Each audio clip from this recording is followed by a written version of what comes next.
Cavernas e Concubinas, Cardoso, consultor criativo. Muito boa noite, bem-vindo ao Estúdio 36. Obrigado.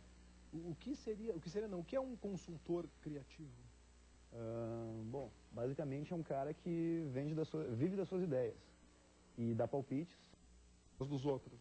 Do lado dos outros. Emenda as dos outros. Basicamente isso, emenda as dos outros. Quando é então... chamado ou nem sempre não precisa ser chamado às vezes? Não, só quando é chamado, só a la carte. A la carte. Esse negócio. Mas, por exemplo, assim, Cardoso, eu tenho uma ideia, aí eu te digo a minha ideia e tu pega a minha ideia e tu... marca uma hora lá que eu te explico melhor. Não, que eu fiquei lá consulta em festa, tipo, doutor tá doendo aqui. Pode crer. Mas é mais ou menos isso, não? É mais ou menos isso, eu vou dando uma orientação, assim, geral para projetos de qualquer espécie. E como eu sou um cara bastante versátil, realmente está sendo de qualquer espécie, assim. Tá, mas tu me ajudas a que eu seja criativo ou a criatividade não, é tua? Aí também é sacanagem, né? Cara, tu ensina a pescar, não dar o peixe, isso é bíblico, é bonito. Não é, mas é que na hierarquia das relações criativas, o criativo é o cara que tem que se sobrepor, porque senão se tem um outro cara que ensina ele a ser criativo, daqui a pouco ele não precisa mais de ti. Ele vai encontrar um jeito de te cortar da história. Ah, tá certo. Tem que manter a chama sagrada da criatividade. Claro. Porque criatividade tem uma certa aura, assim, de mistério, de dom divino, né? Não, e tem uma coisa assim de que é incontrolável e eu acho assim, inaprendível.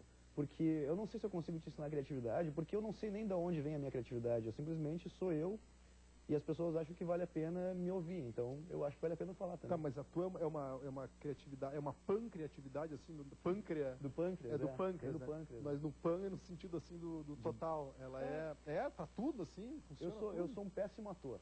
Né? Não sapateio muito bem, tem essas coisas assim. Isso é uma falha grave, cara, devias corrigir isso. Verdade. O cara que não sapateia não tem tudo na vida. Não tem. Eu já tentei, já fiz uma aula de graça, mas... Não, aquelas pra pegar aluno, assim. Assista a aula e depois cobra a aula é de graça, mas na saída tu tem que pagar para só não... mas sambar eu samba, entende? Então, assim, mesmo, sabe sambar mesmo? Claro, eu vou em vários nichos de conhecimento humano.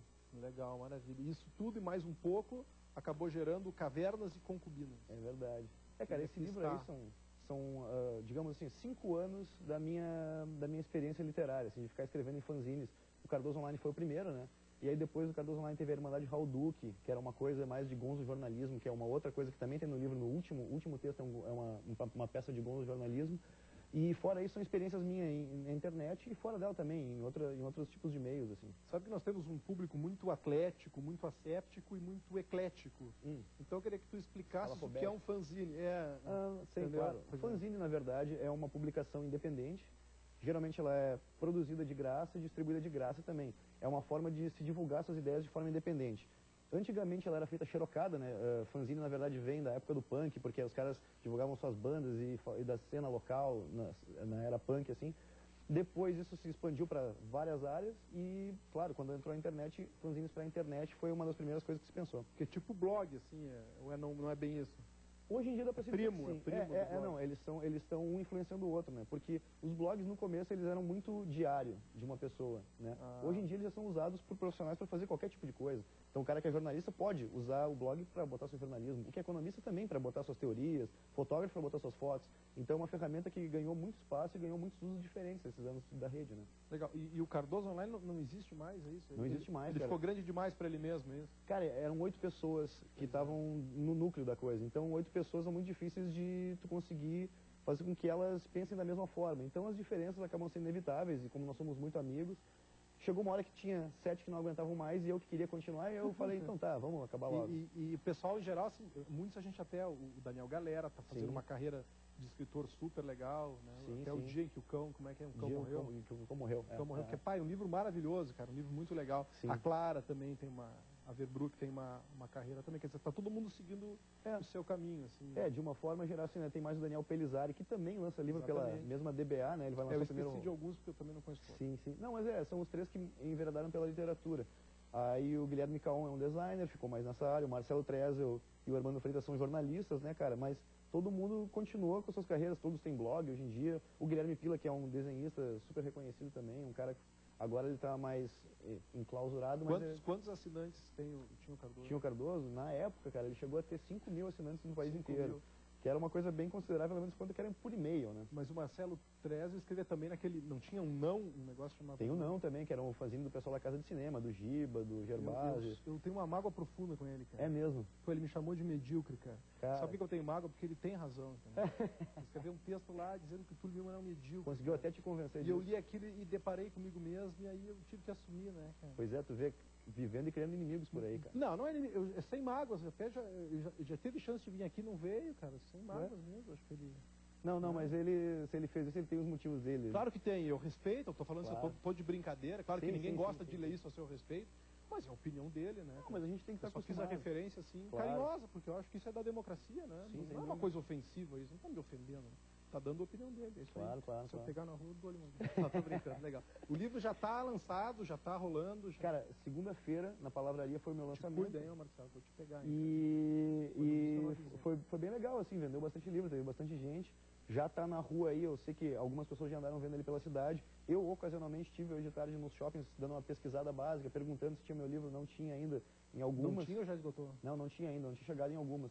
Mas, pô, lançou segunda, então vamos dar uma semaninha para que comece a ser distribuído nacionalmente. Cara, eu vou te dizer um negócio, tem uma linguagem muito legal, tô dando aqui a minha opinião. Sim. O Marcelo dá, eu dou também a minha opinião. Claro, gostaria de ouvir. Não, achei muito legal, acho que é uma linguagem contemporânea, né? Um negócio assim diferente. E tem uma linguagem parecida com a linguagem internet mesmo, né? É uma língua portuguesa assim, diferente. Mas é divertidíssimo, cara. A história aquela da professora que descobriu com os papagaios, aquele autobiográfico, não? Cara, parte é autobiografia, porque em tudo o escritor acaba pegando um pouco do que ele viveu ou do que os outros viveram e contaram pra ele. E o encontro com Deus, tu passaste por isso ou não? Passei, cara. Deus foi um cara muito gente fina. Deus chegou de chinelo, isso? Não, ele de chinelo, eu achei que quando ele chegou de chinelo, eu senti que eu podia ter uma conversa legal com ele, porque se ele chegasse com alguma coisa muito elaborada... E tu trocasse a Monique Evans, quer dizer, trocasse Deus pela Monique Evans, é isso, não? Sempre, naquele momento, sempre, continuas achando que foi uma boa troca ou não? Ah, às vezes não, né, cara? Dependendo da hora, é melhor um pouco de espiritualidade do que profanação. É, mas as coisas andam muito juntas, né? E depois, falando nisso, tem a história do cachorro, aquela também, que é legal, na tua perna. Se abraçou na perna. Não, mas isso é tudo mentira. Na verdade, assim, muitas coisas são de observação que eu faço a partir de um fato que aconteceu e que eu imagino ele de outra forma, como seria bem mais engraçado, bem mais divertido, bem mais interessante. Tu pegas um fragmento e... esse do cachorro, por exemplo, eu tava caminhando na rua e vi um cachorro, pensei, pô, se ele fizesse isso, como é que eu faria? E aí eu escrevi, mas o cachorro nem tomou conhecimento que eu existia e eu também poderia não ter tomado conhecimento que ele existia, porque cada um seguiu o seu rumo, entende? Entendi, que tu olha, e se esse cachorro fizesse tal coisa? Eu trabalho na política do EC, entende? EC. E se hoje aqui no Túlio Lima, sei lá, caísse uma bomba e não viesse tu me entrevistar, ou se eu não viesse, mandasse alguém que não fosse eu no meu lugar? Sabe que eu já pirei nessa história uma vez, de fazer, eu vou contar essa coisa, não alguém vai fazer, de fazer um curta, um conto, que era o seguinte, porque eu não conheço muitas pessoas que vêm aqui dar entrevista. São pessoas que têm um nome, mas chegam aqui, se apresentam como tal e vêm dar entrevista. Eu fiquei pirando uma vez de alguém sequestrar um entrevistado e vir se passar por ele, entendeu? Sim. E dizer assim, tipo, eu sou o Cardoso, mas tu poderia não ser o Cardoso. Teve a história clássica no Estadão, uma vez fizeram uma reportagem sobre o Cardoso Online, que não fui eu tirar foto, foi um outro cara e então, tá lá. Me furaram já. Me furaram na gíria jornalística, não é o que vocês estão pensando. Cara, é que eu sou consultor criativo. Tu tá indo, eu já tô voltando. É verdade. eu sou aqui um cartesiano jornalista, né? Medíocre, como diria o teu amigo Trezzo. Apenas um jornalista medíocre. Mas eu jornalista eu também sou, né, cara? Mas não és medíocre. Pô, muito obrigado. Não é mesmo. Vermelho agora. Mas não é mesmo. Olha, o livro tá muito legal, tá muito divertido. Vai ter festa para lançamento, essas coisas? Já teve, assim, não foi festa, né? Teve só um lançamentinho ali, mas... nem um vinhozinho pra galera, um coquetel? Não teve, cara. Eu fiquei meio bravo com a editora, até mandei um e-mail pra eles. Pô, e aí, cadê o coquetel que vocês me prometeram, né? Mas eu, como sou um bom vivan, eu prometo aqui no ar, inclusive, que nós vamos fazer alguma outra função, até porque muita gente não foi, cara. Segunda, final de mês, aquele friozinho que tava, né? Então aí complicou pra muita gente. Mas pretendo fazer outros lançamentos. Vou fazer São Paulo, Rio de Janeiro, Caxias do Sul, Ponta Grossa. Talvez Belém do Pará e Porto Alegre, por que não fazer de novo, Não esqueça Arapiraca, que é fundamental. Arapiraca tem um público leitor fiel, cara. Tem, eu sei. Tem. E escuta, outra pergunta. Risa, sabe me dar mais 30 segundos, Risa? Posso? 30 segundos. Obrigado. Não, porque eu quero saber o seguinte, por que tem algumas palavras que estão em letras maiúsculas no meio do texto? Cara, porque assim, isso sim pode-se dizer que foi uma linguagem de internet, foi uma coisa que se começou... É o grito? A letra maiúscula é o grito? Não é necessariamente um grito, é uma ênfase, entende? Por exemplo, agora eu estou falando contigo, de repente eu falo ênfase, essa ênfase estaria em maiúsculo no meu texto. Assim, é que eu vou escrevendo e vou pensando como eu declamaria Então, se eu disser assim, a entrevista acabou... Em maiúsculo. Acabou em maiúscula, né? Então, muito obrigado pela presença.